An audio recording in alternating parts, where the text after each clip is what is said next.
بصراحة أنا اتفرجت على ماتش الأهلي والاتحاد، يعني بصراحة ربنا اتفرجت على الشوط الأولاني بس، أو اتفرجت لما جه الجونين بتوع عمر كمال وبتوع رضا سليم.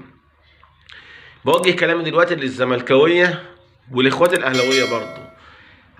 النادي الأهلي وصل لنهائي دوري أبطال أفريقيا آخر 5 سنين، وكسب البطولة حوالي مرتين أو ثلاثة في الفترة اللي فاتت دي.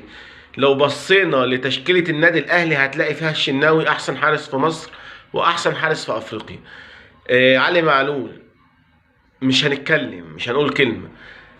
محمد عبد المنعم أحسن مدافع في مصر ويعتبر من أحسن مدافع في أفريقيا برضه. جنبيه معانا من رامي ربيعة مثلا أو ياسر إبراهيم، مش هنتكلم على مستواهم في الطبيعي. محمد هاني باك أنا بعتبره من أحسن الباكات اللي في مصر. وقدامك في خط الوسط بقى حدث ولا حرج، امام عاشور والسوليه وحمدي فتحي قبل ما يمشي.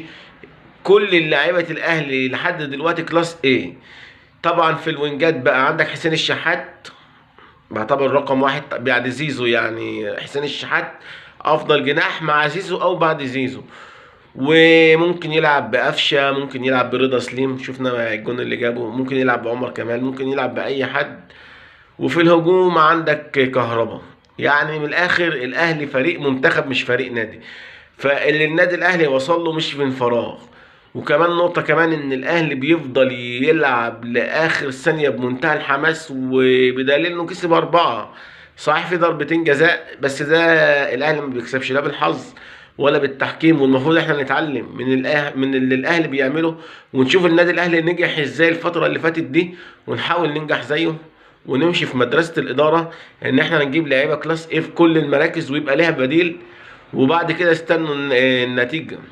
نادي الزمالك لما كان عنده فريق بمستوى النادي الأهلي ما قعدش سنتين ثلاثة كسب الدوري، وبعد كده خلاص مش شفنا كل اللعيبة الحلوة احترفت، بن شرقي وفرجاني الساسي ومصطفى فتحي وطارق حامد وكل اللعيبة، والونش اتصاب، ما فضلش إلا بس من ريحة الفريق ده غير زيزو وشيكابالا وثلاث أربع لعيبة هما اللي موقفين نادي الزمالك لحد دلوقتي.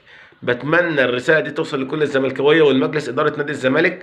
ساعدونا وشيروا الفيديو ده ودعمونا باللايف وبالمتابعة، وبشكركم، وإلى اللقاء في مزيد من الفيديوهات.